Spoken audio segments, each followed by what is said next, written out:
అందరికీ నా యొక్క నమస్కారాలు. మీరందరూ సమయానికి వచ్చి అంటే మీకు ఏమైనా ఇబ్బంది జరిగితే దయచేసి మన్నించాల్సిందిగా కోరుకుంటూ, ఇప్పుడు మనకి ప్రెస్ మీట్లో గౌరవ నిజామాబాద్ పార్లమెంట్ సభ్యులు అరవింద్ గారు, రావు పద్మక్క గారు, మీడియా ఇన్ఛార్జిగా సుధాకర్ గారు, డాక్టర్ కాళీప్రసాద్ గారు,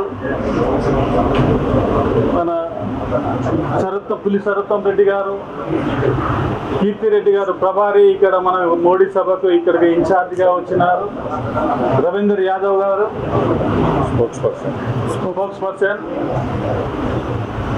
మన విజయ్ చందర్ రెడ్డి గారు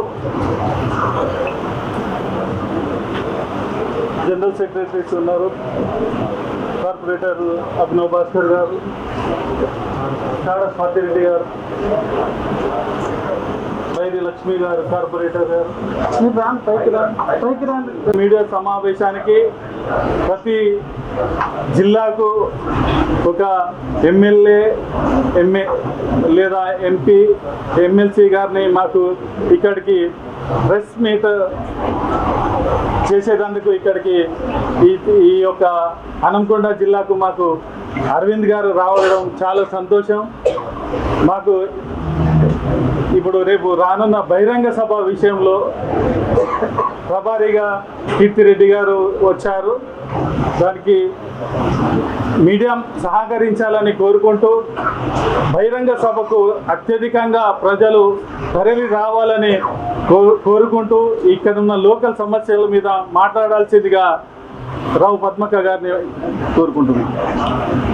నా యొక్క నమస్కారం తెలియజేస్తూ, ఈరోజు ప్రెస్ మీట్లో పాల్గొంటున్న గౌరవనీయులు నిజామాబాద్ పార్లమెంట్ సభ్యులు అరవింద్ గారికి, అదేవిధంగా ప్రెస్ మీట్లో పాల్గొంటున్న పెద్దలందరికీ నమస్కారం తెలియజేస్తూ, ముఖ్యంగా ఈ వరంగల్ మహానగరం అంటే హన్మకొండ నగరానికి ఇక్కడ ఈ ప్రాంతం నుంచి ఒక ఎమ్మెల్యే కానీ ఒక ఎంపీ కానీ లేకపోయినా కేంద్ర ప్రభుత్వం నరేంద్ర మోడీ గారి చలవతోని నరేంద్ర మోడీ గారు ఈ ప్రాంతం కూడా అభివృద్ధి కావాలని చెప్పి ప్రతి విషయంలో ఇక్కడ ఏది డెవలప్మెంట్ అయిందంటే ప్రతి దగ్గర కూడా ఈరోజు కాంగ్రెస్ ప్రభుత్వం వచ్చి 2.5 సంవత్సరాలు అవుతున్నా ఒక్క రూపాయి తీసుకొచ్చింది లేదు, ఇక్కడ ఒక అభివృద్ధి జరిగింది లేదు. దేనికైనా కూడా ఇప్పుడు నేను మాట్లాడిన మాటకు కట్టుబడి ఉంటా, ఎక్కడ మాట్లాడాలన్నా కూడా ఈ మాటకు నేను కట్టుబడి ఉంటా. ఒక్క రూపాయి తెచ్చింది లేదు. అయిపోయిన వాటినన్నీ చూపెట్టుకొని ఏదో నయీంనగర్ బ్రిడ్జ్ అయిపోయింది, ఇది నేను చేసిన, కాళోజీ కళాక్షేత్రం నేను చేసిన, లేకపోతే ఎయిర్పోర్ట్ నేను చేసిన, ఈ ముచ్చట్లు తప్పితే ఇంకొకటి ఏది కూడా లేదు. వాటిలలో ఏం నిధులు తీసుకొచ్చినావో చెప్తున్నా. ఇలా రోడ్లు పోస్తే 15th ఫైనాన్స్ కింద వచ్చిన నిధులు తప్పితే ఈ రాష్ట్ర ప్రభుత్వ నిధులు ఒక్క రూపాయి కూడా లేదు. అదేవిధంగా ఈ ప్రాంత అభివృద్ధి కొరకు భారతీయ జనతా పార్టీ కట్టుబడి, మా ప్రధానమంత్రి గారు ఈ ప్రాంతం ఎందుకంటే హైదరాబాద్ నగరం తర్వాత వరంగల్ నగరం అతిపెద్ద నగరం అని చెప్పి ఈ ప్రాంతాన్ని అభివృద్ధి చేయాలనే ఒక ఆలోచనతోని ఇలా కోచ్ ఫ్యాక్టరీ దాదాపుగా అది రెడీగా ఉంది ఓపెనింగ్కు. అదేవిధంగా ఇలా ఎయిర్పోర్టు విషయంలో కూడా కాంగ్రెస్ ప్రభుత్వము, అదేవిధంగా ఇక్కడున్న ఎమ్మెల్యే మాట్లాడడం విడ్డూరం. ఆయన తీసుకొస్తే అవుతుందా ఎయిర్పోర్టు? ఇలా ఎంపీలు అందరు మాట్లాడి, ఇక్కడ మాకున్న మా మంత్రులు, ఇక్కడ ఎంపీలు అందరు మాట్లాడితే ఇక్కడికి వస్తుంది. అది నేను తీసుకొచ్చినా అని చెప్తాడు. ఇక కావ్య ఆమె ఏమన్నంటే ఎక్కడికి పోతుంది, కోచ్ ఫ్యాక్టరీ దగ్గరికి వెళ్తుంది, వెళ్ళి ఈ కోచ్ ఫ్యాక్టరీ నేను తీసుకొచ్చిన అంటుంది. ఎప్పుడు నరేంద్ర మోడీ గారు వచ్చిండ్రు, ఈమె గెలవక ముందు ఆమె టీఆర్ఎస్లో ఉన్నప్పుడు, ఇప్పుడు కాంగ్రెస్లోకి వచ్చింది. ఆ రోజు అంతకు 1 year బిఫోర్ కోచ్ ఫ్యాక్టరీ తీసుకొచ్చినాం, దాన్ని నేను తీసుకొచ్చిన అని చెప్తుంది. అంటే ఎంతసేపటికి కాంగ్రెస్ పార్టీ అబద్ధాలు ఆడుతూ ఒక్క పైసా తీసుకురాకపోయినా మేము ఈ డెవలప్మెంట్ చేస్తాం, ఇది చేస్తున్నాం అని చెప్పడం వరకే. కానీ భారతీయ జనతా పార్టీ నిజాయితీగా ఇక్కడ ప్రజలు గెలిపించకపోయినా ఈ ప్రాంత అభివృద్ధి కొరకు కట్టుబడి పనిచేస్తున్నది. అదేవిధంగా ఇప్పుడు ఈ రాబోయే రోజులలో కూడా ఏంది, ఇప్పుడు మొన్న చెప్పిండు ఏది అండర్ గ్రౌండ్ డ్రైనేజ్ నేను తీసుకొస్తున్నా, అండర్ గ్రౌండ్ దానికి ఏం నిధులు తీసుకొస్తున్నాము, దానికి ముందు ఎస్టిమేషన్ ఏం వేసిండ్రు, మళ్ళీ తర్వాత దాన్ని ఏ విధంగా 4 అంతాలు చేసిండు అనేది ప్రజలకు తెలుసు. కానీ అది ఎప్పుడు మొదలవుతుంది చెప్పడం వరకే. రేవంత్ రెడ్డి గారు వచ్చి కూడా ఈడ ఎలక్షన్ల బిఫోర్ ఇక్కడ రైతుకు మేలు చేసుకొస్తామని చెప్పింది. ఏం తీసుకొచ్చిండ్రు? ఎక్కడ కూడా ఇవాళ ఏది చేసింది లేదు. రైతు బంధు అన్నాడు, ఎక్కడొచ్చింది? ఏదో 1 ఎకరానికి వేసినట్టు వేసి 2 సార్లు వేసినట్టు. అంటే ఎంతసేపటికి కాంగ్రెస్ పార్టీ అబద్ధంగా ఇక్కడున్న ఎమ్మెల్యే ఒట్టి మాటలు మాట్లాడుతూ ఒక హద్దుపద్దు లేకుండా మొన్న వచ్చిన బండి సంజయ్ గారు వచ్చిండ్రు, వస్తే ఏమని మాట్లాడిండ్రు, సర్పంచ్కు తక్కువ వార్డు మెంబర్కి ఎక్కువ అని మాట్లాడి. అసలు ఆయనకు తెలుసా ఇక్కడ ఏం చేస్తున్నారు, ఏంది భారతీయ జనతా పార్టీ ఏం మాట్లాడేటప్పుడు ఒక మాట ఆలోచించి మాట్లాడాలి. ఎంతసేపటికి నోరున్నది కదా అని మాట్లాడితే, మేము కూడా ఇంతసేపటి వరకు కూడా కాంగ్రెస్ పార్టీ గురించి ఏ రోజు విమర్శించలేదు. ఎందుకు విమర్శించలేదు? ఎందుకంటే అవకాశం ఇచ్చిన పార్టీకి టైం ఇచ్చి అడగాలనుకున్నాం. 2.5 సంవత్సరాలు గడిచిపోతుంది, కానీ ఏమాత్రం అభివృద్ధి లేదు. ఇప్పటి నుంచి వాళ్ళ మీద మాట్లాడడమే, ఖచ్చితంగా వాళ్ళ అభివృద్ధి ఏ విధంగా చేస్తుండ్రు, ఏ విధమైన మీరు చేస్తుండ్రు అనే దాని మీద ఖచ్చితంగా ఇప్పటి నుంచి మేము మాట్లాడతాం. ఖచ్చితంగా వాళ్ళను అభివృద్ధి చేసే వరకు కూడా వాళ్ళ వెంట పడతామని కూడా తెలియజేస్తాం. కానీ అదేవిధంగా సూపర్ స్పెషాలిటీ హాస్పిటల్ 120 crores కేంద్ర ప్రభుత్వం ఒక ప్రతిష్టాత్మకంగా ఇస్తే దాంట్లో 8 సూపర్ స్పెషాలిటీ హాస్పిటల్ ఉంటాయి. కనీసం దానికి ఇప్పుడు దానికి వెళ్తే అది మూతపడడానికి సిద్ధంగా ఉంది. అంటే చేసేది కూడా ఏది కూడా అంటే దానికి ఫ్యాకల్టీ లేకుండా, డాక్టర్స్ లేకుండా, ఓపీ లేకుండా, ఇలా ఏమీ లేకుండా మూతపడే స్టేజ్కి తీసుకొచ్చింది. ఇలా సూపర్ స్పెషాలిటీ హాస్పిటల్ తీసుకొచ్చింది మేము, ఇలా గిరిజన యూనివర్సిటీ తీసుకొచ్చింది మేము. ఇలా ప్రతి ఒక్క అభివృద్ధి ఇలా వరంగల్ పట్టణంలో ఎక్కడ మాట్లాడినా ఇలా మీడియా మిత్రులు అందరి ముందట నేను చెప్తున్నా, ఎక్కడికి పిలిచినా నేను మాట్లాడడానికి నేను రెడీ. వాళ్ళని కూడా రమ్మనండి. ఈ అభివృద్ధి విషయంలో నేను మాట్లాడతా, వాళ్ళని కూడా మాట్లాడమని మీ ద్వారా నేను వారిని కోరుతున్నాను. అందరు బాగున్నారా?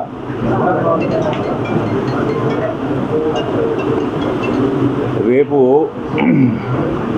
10వ తారీఖు నరేంద్ర మోడీ గారు తెలంగాణకి 3వసారి ప్రధానమంత్రి అయినాక విచ్చేయడం జరుగుతుంది. అనేక అభివృద్ధి కార్యక్రమాలు పొందారు. ఒక ఇనాగ్రేషను మరియు ఫౌండేషన్ స్టోన్స్ వేయడానికి ఇక్కడికి రావడం జరుగుతుంది. అందులో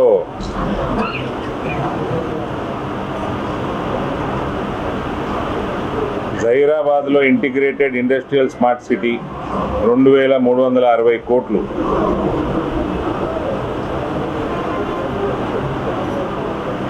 నేషనల్ హైవే 167 గుడెబెల్లూరు నుంచి మహబూబ్ నగర్ దాకా ఇది 3175 కోట్లు, inauguration of Jogulamba Amrit Bharat station మరియు హఫీస్పేట్ స్టేషన్, ఏదైతే రైల్వే స్టేషన్లు అప్గ్రేడ్ చేసుకుంటా ఉన్నామో అమృత్ భారత్ స్టేషన్లుగా, PM Mitra mega textile park, construction of POL terminal Malkapur Hyderabad ఐఓసిఎల్కి సంబంధించింది. ఇదే కాక Kazipet bypass line, Peddapalli bypass, Armoor Nizamabad section ROB ఉంది. Various sections of part of Kazipet Vijayawada tripling, 3వ రైల్వే లైను 1200 కోట్లతోటి. సో మన వరంగల్ ప్రాంతం చుట్టుపక్కల కూడా చాలా అభివృద్ధి కార్యక్రమాలు ఫౌండేషను మరియు ఇనాగ్రేషన్ కోసం మోడీ గారు 10వ తారీఖు రావడం జరుగుతుంది. టోటల్గా 7,823 కోట్ల రూపాయల డెవలప్మెంట్ వర్క్స్ ఇవి. అయితే ఆ తర్వాత పరేడ్ గ్రౌండ్లో భారీ బహిరంగ సభ, కల్వటోండ్ల చంద్రశేఖరరావు కానీ, రేవంత్ కానీ వీళ్ళందరూ చూడాలి. 2021 మన నేషనల్ ఎగ్జిక్యూటివ్ అయింది, జూన్ 1, 2, జూలై 1, 2, 3 ఉండే. అప్పుడు పరేడ్ గ్రౌండ్లో మోడీ గారు సభ అయింది. బహిరంగ సభ అంటే ఎట్లుంటుంది అంటే, రేవంత్ కానీ కేసీఆర్ కానీ వాళ్ళు పరేడ్ గ్రౌండ్కి వచ్చి చూడవచ్చు 10వ తారీఖు సాయంత్రం. లక్షలాదిగా తెలంగాణ నుంచి భారతీయ జనతా పార్టీ కార్యకర్తలు, మోడీ గారి శ్రేయోభిలాషులు పరేడ్ గ్రౌండ్కి రావడం జరుగుతుంది. కనీసం 4 లక్షల ప్రజలు అక్కడ ఉంటారు. ఆ కార్యక్రమానికి, ఆ బహిరంగ సభకి మీరందరూ వరంగల్ నుంచి రావాలని కోరడానికి నేను మీ ముందరకు వచ్చిన. మీ ప్రాంతం అభివృద్ధి కార్యక్రమాలు కూడా మంచిగా ఉన్నాయి. ఇక్కడ కూడా ఈ మన వ్యాగన్ ఫ్యాక్టరీ, కోచ్ ఫ్యాక్టరీ అయితే ఉందో అది కూడా నెక్స్ట్ ట్రిప్లో అది కూడా ఇనాగ్రేషన్ ఉంటుంది. ఆల్మోస్ట్ కంప్లీట్ అయ్యేదానికి వచ్చింది, పూర్తిగా కంప్లీట్ కాలేదు కాబట్టి ఆల్మోస్ట్ మేబీ నెక్స్ట్ ట్రిప్లో అది కూడా స్టార్ట్ అయిపోతుంది. ఈ ఎయిర్పోర్ట్ ఓడో తెచ్చిండు, ఎక్కడికి తెస్తారండి ఎయిర్పోర్టు? హనుమంతుడు సంజీవిని లేపుకొచ్చి తెచ్చిపెడతారు. ఏడా భూమి ఇస్తే మేము పెడతాం. జాగి ఇచ్చిండు, జాగి ఇయ్యనీకి నేను ఒక దశాబ్దం లేట్ చేసారు. అది చేసిన ఘనత టీఆర్ఎస్ వాళ్ళు, కాంగ్రెస్ వాళ్ళు. కోచ్ ఫ్యాక్టరీ కూడా రీఆర్గనైజేషన్ బిల్లు ప్రకారం కేంద్ర ప్రభుత్వం చేపట్టిన కార్యక్రమం. దీనికి ఏ ఇతర పార్టీలతో సంబంధం లేదు. ప్రత్యేకంగా ఇవాళ ఎలక్షన్ రిజల్ట్స్ వచ్చినాక వెస్ట్ బెంగాల్, అస్సాము, పాండుచేరి, తమిళనాడు కూడా ఎన్డీఏ లేకుండా ప్రభుత్వం ఏర్పాటయ్యే పరిస్థితి లేదు.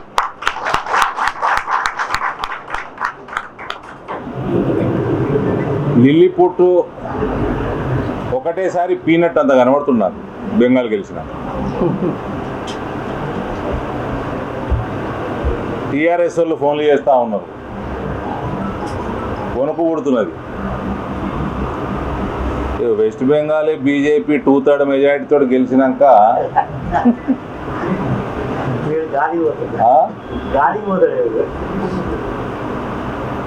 ఇక ఆయన దానికి తగ్గట్టు ఫస్ట్ తెలంగాణకు వస్తున్నాడు ప్రధానమంత్రి గెలిచినాక.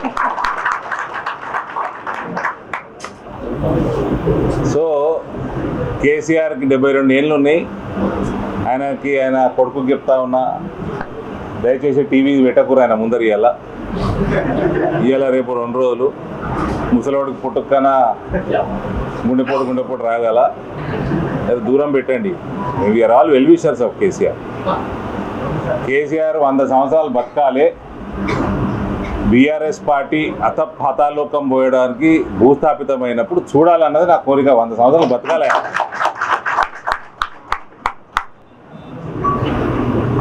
ఆయన ఆరోగ్యంగానే ఉండాలి అని కోరుకునే వాళ్ళు నేను ఒక్కడిని. కానీ ఇవాళ రేపు మాత్రం టీవీ పెట్టకూడదు దయచేసి.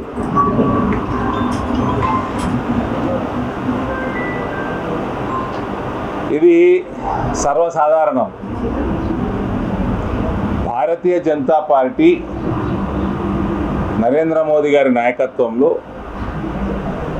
వెస్ట్ బెంగాల్ గెలవటం, తమిళనాడులో ప్రభుత్వంలోకి ఇవాళ ఎన్డీఏ లేకుండా రావడం, ఈ 2 జాగాలు South India states Telangana, Andhra, Tamil Nadu, Kerala plus West Bengal, ఈ 2 ఈ సౌత్ ఇండియా ప్లస్ బెంగాల్, ఈ 2 ఇప్పటి వరకు సాధించలేదు. ఇవాళ వెస్ట్ బెంగాల్ అయిపోయింది, తమిళనాడులో పార్ట్నర్షిప్ తోటి మొదలవుతుంది.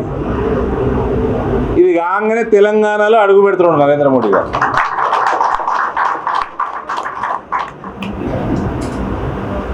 కాబట్టి అపోజిషన్ పార్టీస్లో తెలంగాణలో చాలా వణుకు పుడుతున్నట్టు వాళ్ళే ఫోన్లు చేసి చెప్తా ఉన్నారు.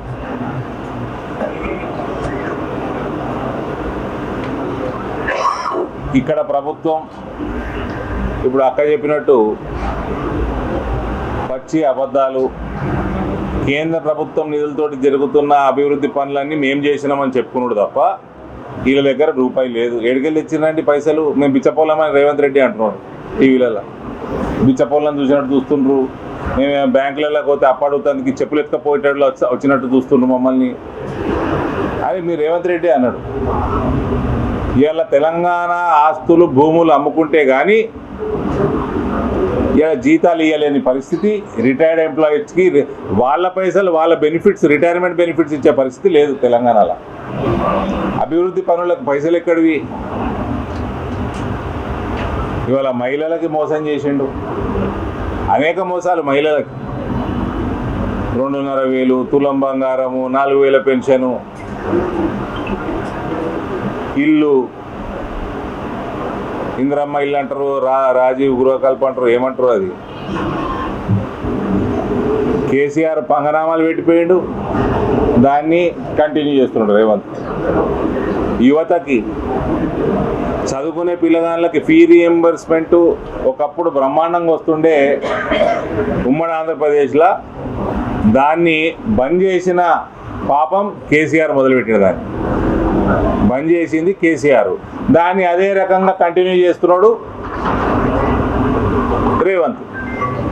పిల్లగాళ్ళకి చదువుకోనికే కూడా ఫీ రీఎంబర్స్మెంట్ ఇచ్చే పరిస్థితి ప్రభుత్వం దగ్గర లేదు. ఉద్యోగం లేని వాళ్ళకి అదేదో ఇస్తాను, నిరుద్యోగ వృత్తి ఇస్తాడు, అది లేదు. రైతులకి రుణమాఫీ సరిగ్గా చేయలేదు. 500 రూపాయల బోనస్ ఇస్తలేడు. సన్న బియ్యం పెడుతున్నాము అని ఎగిరెగిరి చెప్తున్నాడు పొట్టోడు.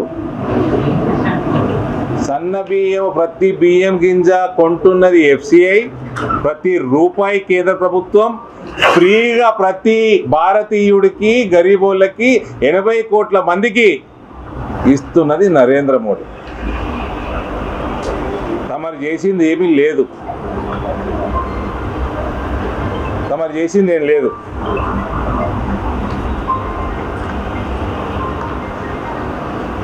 NRIలకి మోసం. అందుకనే చెప్పిన, ఆ కేసీఆర్ ఉన్నప్పుడు ఏమో మేము వలసలు ఆపుతాము, పోయిన వాళ్ళని వాపసు తీస్తాము అంటే ఇద్దరినే తెచ్చుకున్నాడు ఆయన.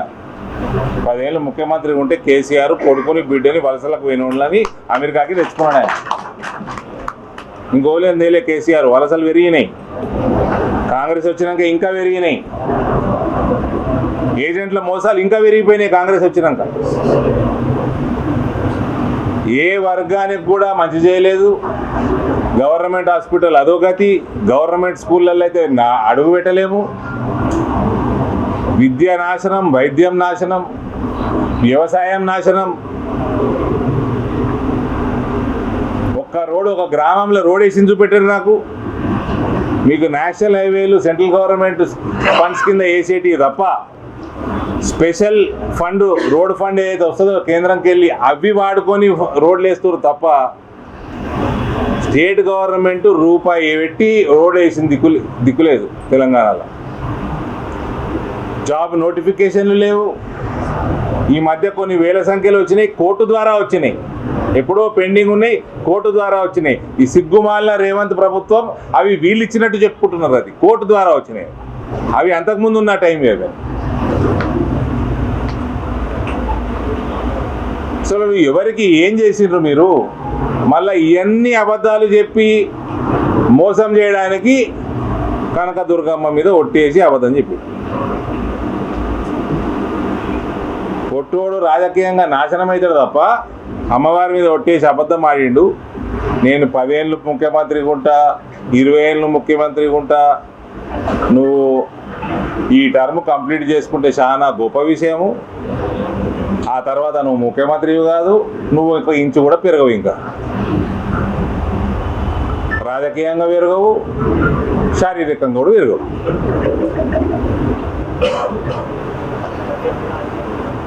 పెరుగుతాడా? నవ్వుతారు.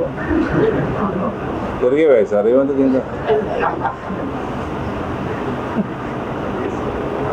ఏ వర్గానికి కాంగ్రెస్ పార్టీ వచ్చి ఎలగబెట్టింది? ఇవాళ మహిళలకి బిల్లు పాస్ అయింది. 2029 ఎలక్షన్లనే పెట్టాలా అన్న ఒక సంకల్పంతో మొన్న నరేంద్ర మోడీ గారు పార్లమెంట్లో అమెండ్మెంట్ పెట్టారు. దానికి కాంగ్రెస్ పార్టీ వ్యతిరేకం చేసింది, మమతా బెనర్జీ వ్యతిరేకం చేసింది, స్టాలిన్ డిఎంకే వ్యతిరేకం చేసింది. ఇలా వాళ్ళ గతి ఏమైందండి? కాంగ్రెస్ పరిస్థితి అస్సాంలో ఏమైంది, డిఎంకే పరిస్థితి తమిళనాడులో ఏమైంది, మమతా పరిస్థితి వెస్ట్ బెంగాల్లో ఏమైంది? ఉమెన్ రిజర్వేషన్ ఆగదు. వీళ్ళు మొన్న అమెండ్మెంట్కి వ్యతిరేకం చేసిన, ఆల్రెడీ పాస్ అయింది అది బిల్. అది 543 సీట్లకు అవుతుందా, పెరిగిన 850 సీట్లకు అవుతుందా అన్నదే క్వశ్చన్. ఎస్ఐఆర్ చేసిండ్రు కాబట్టి ఎస్ఐఆర్ రాజ్యాంగ, ఇట్స్ ఎ కాన్స్టిట్యూషనల్ రిక్వైర్మెంట్. ప్రతి 20 సంవత్సరాలకు ఎంతకోసారి అవుతుంది అది. కానీ బాగా చేస్తున్నారు ఈ మధ్య తెలుసుకున్నాను. 2004 ఓటర్ లిస్టు పెడతారట, 2025 ఓటర్ లిస్ట్ పెడతారు. ఈ రెండు మ్యాపింగ్ చేసి 21 సంవత్సరాలు ఈ 2004 నుంచి 25 వరకు మధ్యలో ఎవరైతే ఎన్రోల్మెంట్ అయిందో వాళ్ళందరూ ఓట్లు సపరేట్ చేసి అలా అయ్యా అవ్వకు కూడా ఓట్లు ఉన్నదో చూస్తారు. అయ్యా అవ్వకు ఓట్లు లేని వాళ్ళు తీకేస్తున్నారు. అంటే ఆడ బంగ్లాదేశ్కి వెళ్ళి వచ్చినోడు, ఆడ మయన్మార్కి వెళ్ళి వచ్చినోడు. ఇవాళ ఏడుస్తున్నారు కాంగ్రెస్ వాళ్ళు, ఆ మమతా బెనర్జీ పార్టీ వాళ్ళు. ఓటు తీసేసారు, ఓటు తీసేయలే, బంగ్లాదేశ్ ఓటు తీసేసారు, విదేశీలే తీసేసారు, మనలో తీయలే. ఎందుకు ఏడుస్తున్నారు? ఇన్ని రోజులు మీరు ప్రభుత్వంలో వెస్ట్ బెంగాల్ ఉన్నదంటే नंबर 1 गूंडी है, गूंडी ममता बनर्जी। वो गूंडी अभी तक थी, इसका सिर्फ बांग्लादेश म्यांमार से जो लोग आए वो वोट डाले तो आज तक थी वो सरकार में। आला ఓట్లు తీసేసిండ్రు. నాకు డౌట్ ఫస్ట్ అస్సాంలో తీసేసారు కదా, వాళ్ళందరూ వచ్చి ఈడ ఓట్లు ఎన్రోల్ చేసుకున్నారు. ఎందుకంటే మొన్న లోక్సభ ఎన్నికల్లో 2019లో తుర్కోలు 1,20,000 ఓట్లు వేస్తే నిజామాబాద్ లోక్సభలో మొన్న ఒకటేసారి 2,05,000 మంది వేసారు. 85,000 ఓట్లు పెరిగిపోయినాయి ఒకటేసారి. ఆడికెళ్ళి వచ్చి ఈడ వేసుకుంటారు. ఈడ కూడా చేయాలి ఎస్ఐఆర్.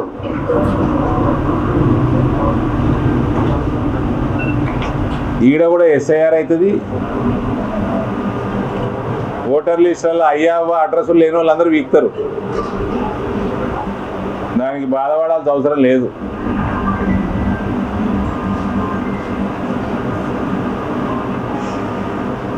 మేమందరము స్వచ్ఛందంగా రాజకీయాలకు వచ్చి స్వచ్ఛందంగా మోదీ గారి కోసము బీజేపీలకు వస్తే మాట్లాడే గట్టి కార్యకర్తలని గుర్తుపట్టి టికెట్లు ఇచ్చింది అమిత్ షా. ఇవాళ నేను ఎప్పుడు అంటా, మా నాయన కూడా ఒక మంచి పార్టీ ప్రెసిడెంట్ ఉండే. అమిత్ షాని మించిన పార్టీ ప్రెసిడెంట్ ఎవడు లేడండి ఇది భారతదేశ చరిత్రలో. అంత బ్రహ్మాండంగా నడిపిన పార్టీ. ఇవాళ ఆర్టికల్ 370 కాడికెళ్ళి, యూఏపీఏ యాక్ట్ కాడికెళ్ళి ఇవాళ ఎస్ఐఆర్ ఇంప్లిమెంట్ చేసే పద్ధతి ఇవన్నీ చూస్తుంటే నా భూతో నా భవిష్యత్తు హోమ్ మినిస్టర్ కూడా అమిత్ షానే. దేశాన్ని కాపాడుతున్నాడు, దేశం ఇంటిగ్రిటీ కాపాడుతున్నాడు. పకడ్బందీగా ఇంప్లిమెంట్ చేసి ఇన్ఫిల్ట్రేషన్కి అడ్డుకట్టేస్తున్నాడు. రేపు ఓట్లు కట్టేన వాళ్ళని గుర్తుపట్టుకుంటా కాలర్లు పట్టుకొని బయటికి వెళ్ళగొడతారు. ఆడికెళ్ళి ఇడికి రాగానే తెలంగాణ రేవంత్ పొట్టుడు కాపాడుతాడు మమ్మల్ని అని అస్సాంకి వెళ్ళి బెంగాల్కి వెళ్ళి ఇక్కడికి వచ్చి ఉండేరు ఆయనత. రేపు ఏదో చట్టం తీసుకొచ్చి 3 సంవత్సరాలు 4 సంవత్సరాలు 5 సంవత్సరాలు బొక్కలేస్తారు.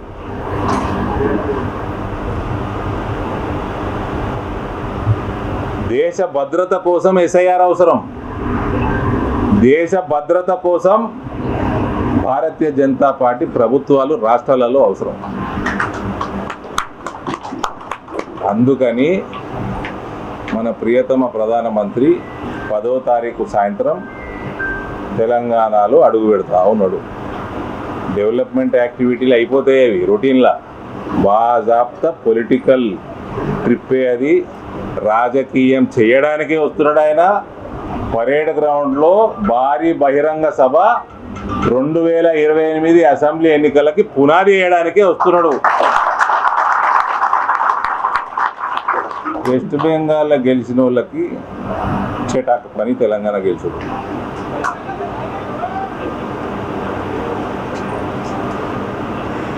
పటాకులు కొట్టారు కదా బయట. ఏం పటాకులు అంటే షేర్ పటాకులు ఇంకంత తెలంగాణ గెలిచాడు. షేర్ పటాకు మన ముఖ్యమంత్రి ఉంటాడు, అట్లే ఉంటాడు. దాంతో సమానం అది. చెప్పండి బ్రదర్, ఏమైనా ఉంటే మీరు చెప్పండి. ఏ అంశాలు తమిళనాడులో భాగం వేయడానికి బీజేపీ కట్టుబెడుతున్నాయని ఒక అంశం. తర్వాత బీజేపీకి చెందిన ఇంతమంది ఎంపీలు ఉన్నారు, అభివృద్ధి గురించి కానీ రావాల్సిన నిధులు అదనపు నిధులు సంపాదించకుండా ప్రధానంగా నిజామాబాద్ ఎంపీ బాగా ఇబ్బంది పెట్టడం, నన్ను విమర్శించడం మానేసి అభివృద్ధి మీద దృష్టి పెట్టమనండి, కేంద్రం నుంచి రావాల్సిన నిధుల విషయంలో అని కవిత అన్నారు. ఈ రెండు అంశాలు చెప్పండి. ఎవరు పడతారు? మేము రిప్లై చేయమండి. కల్వకుంట్ల కవితనా? మరి పూర్తి పేరు చెప్పండి. ఈ పాత ప్రశ్నలు బ్రదర్ నిన్ననే అన్నారు సార్ ఆ గ్రామఫోన్ మీద పెట్టి పెట్టి పెట్టి అరిగిపోయినాయి. నిన్ననే అన్నారు. ఇవందరికీ మూతులు మోయడానికి నేను ప్రశ్న ఒక ఎంపీగా ఒఫీషియల్గా మా మంత్రిని అడిగిన, నాకు ఒఫీషియల్గా రిప్లై వచ్చింది. అది మీడియాకి ఇచ్చిన, నా సోషల్ మీడియాలో పెట్టిన. తెలంగాణ నుంచి 2019-20 నుంచి వెళ్ళిన ప్రతి రూపాయలు 87 పైసలు వాపస్ తెలంగాణ అభివృద్ధికి తెలంగాణకి రావడం జరిగింది. Out of every 1 rupee 87 Paisa has return to Telangana. What more do you want? ఇప్పుడు నేను 8,000 కోట్లు అన్న, రామగుండం అంతకుముందు 6,000 కోట్లు. మీకు నేషనల్ హైవేలు, రైల్వేస్, ఈ స్టేషన్లన్నీ అభివృద్ధి, మరి తినే తిండి, ఇవన్నీ ఎవరు ఇస్తున్నారు? ఆరోగ్యశ్రీ ఎక్కడుంది? అడిగేటోళ్ళకి బుద్ధి ఉండాలి. అలా అయ్యా 10 సంవత్సరాలు ఉన్నాడు, ఆరోగ్య బీమా నాశనం చేసిండు, ఫీ రీఎంబర్స్మెంట్ నాశనం చేసిండు, పిల్లగాళ్ళని నాశనం చేసిండు, పేషెంట్లను నాశనం చేసిండు, గవర్నమెంట్ హాస్పిటల్ బర్బాద్ చేసిండు. మొత్తం ప్రతి సిస్టమ్ గ్రామ పంచాయతీ కాడికెళ్ళి, మున్సిపల్ అడ్మినిస్ట్రేషన్ కాడికెళ్ళి ప్రతిది నాశనం. రాజకీయ ఎథిక్స్ని కూడా బొందబెట్టిన ముఖ్యమంత్రి కూడా ఉన్నాడంటే అది కవిత వాళ్ళ అయ్యా. ఆమె కూడా మాట్లాడితే ఎట్లనండి? కొందరికి పార్టీలు పెట్టుడు బిజినెస్ అయిపోయింది. వాని బెదిరించి వీని బెదిరించి పైసలు తీసుకున్నాడు. ఈమెకు కూడా బెదిరాడు, కుక్క కూడా బెదిరదు. మేము తిడతలేమండి ఆమెని. మేము ఎందుకు తిట్టినాము? ఎప్పుడు తిట్టినాము?